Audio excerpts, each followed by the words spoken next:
Blumhouse is an American independent production company that specializes mostly in lower-budget horror films. The company currently has a problem, and that problem is this.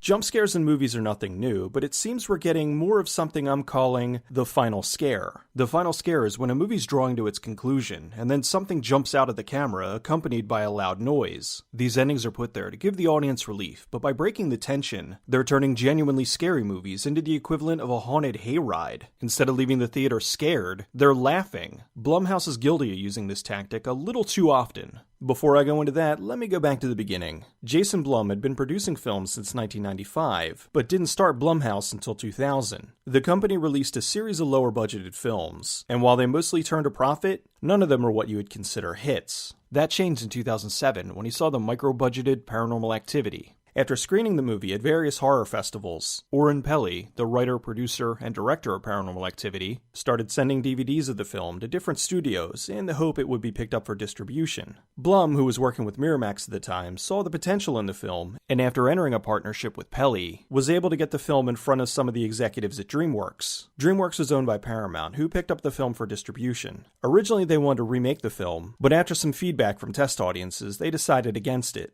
One of the heads of DreamWorks, Steven Spielberg, saw the film and loved it, but thought the ending needed more punch. The original ending's too long to show in its entirety, but I'll explain it here. On the last night, Katie, now possessed by the demon in their house, goes downstairs and kills her boyfriend Mika. She walks back upstairs and the police arrive to investigate reports of screaming. Katie breaks out of her trance and moves towards the cops with a bloody knife. The demon slams the door behind them, which startles the cops into shooting her. Not happy with that, the studio gave them some extra money to film a new ending. They made two and would go with the one that worked best. The first one had Katie looking into the camera and killing herself. The other had Katie throwing Mika's body into the room. Then her face turns demonic and she lunges at the camera. They went with the second one because not only was it a big scare for the audience, but it left the door open for sequels, which worked out very nicely for them. When they released the film on home video, they only included the two suggested endings. The original was nowhere to be seen. I was lucky enough to catch the original at a screening, and thought the movie was excellent. While the original ending didn't leave the audience with a scream, it left them with something more. Something to think about. As people were filing out of the theater, they were talking about how hopeless the ending was, and that it was the perfect way to end such a terrifying film. I hated the new ending because it didn't make sense. Why would the demon lunge at the camera, other than to break the fourth wall and give the audience a cheap scare? In a movie that focused so heavily on atmosphere rather than a series of jump scares, having an ending like this betrayed the film. They released Part 2 in 2010, Part 3 in 2011, and in 2012, they released Sinister. Sinister was another slow burn horror film that relied more on atmosphere than cheap scares. It had a few jumps in it, but they were deliberately placed and helped to enhance the tension in the film rather than deflate it.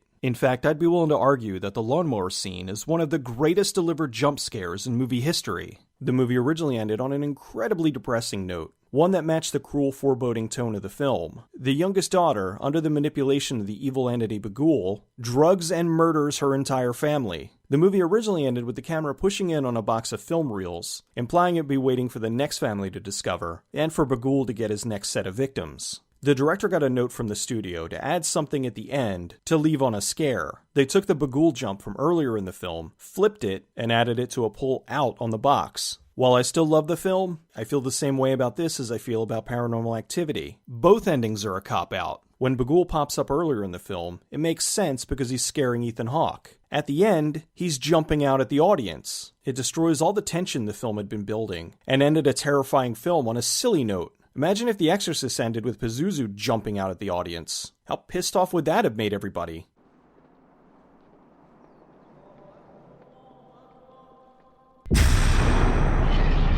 Later that year, Blumhouse released Paranormal Activity 4 and decided to throw in another final scare.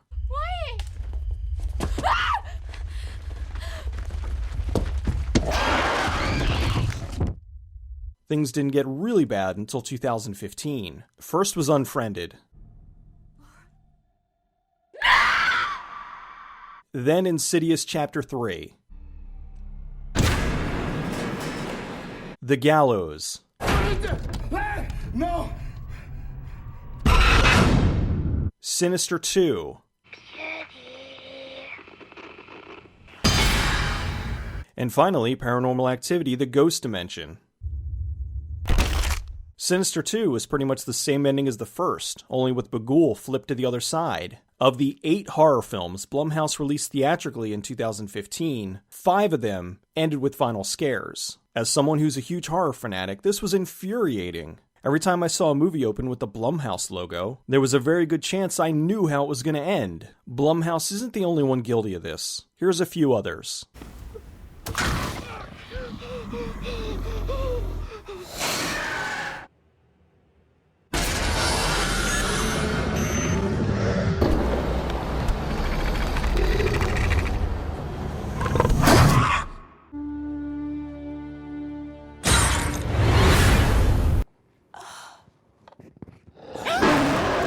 The Forest ended on a final scare, but I don't have the footage of it because it's still in theaters. It's just another in a long line of scary-faced jumps at the camera, followed by a smash cut to black. There's more, but you get the point. Why do I care? Because Blumhouse is one of the few companies that's been building an environment so that smaller, creative horror films can flourish. They kind of remind me of Canon in a way. Only instead of action and sci-fi, they do a lot of horror. Blumhouse has put out a bunch of films I genuinely enjoy. Even with something like Unfriended, which I didn't like, I at least appreciated that they were trying something different. Yes, they put out their fair share of garbage, but no studio is perfect. Blumhouse is branching out to do more than just horror, with excellent films like Whiplash and The Gift. Also, since they've been keeping their budgets on the smaller side, they've had more hits than misses. So when they have a flop like Gem and the Holograms, it doesn't bankrupt the company. Blumhouse has been consistently releasing some highly entertaining films over the years, which is why I found this trend so worrisome. I realize they aren't the first ones to do it, but they seem to be the ones doing it most consistently.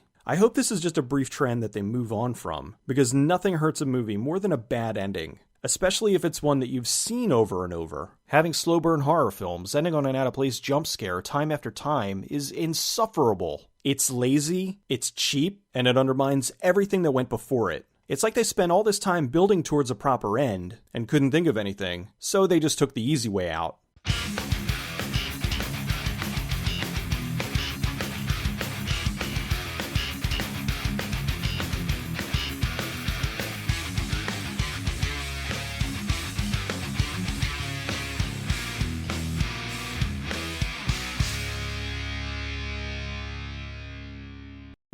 Bagul!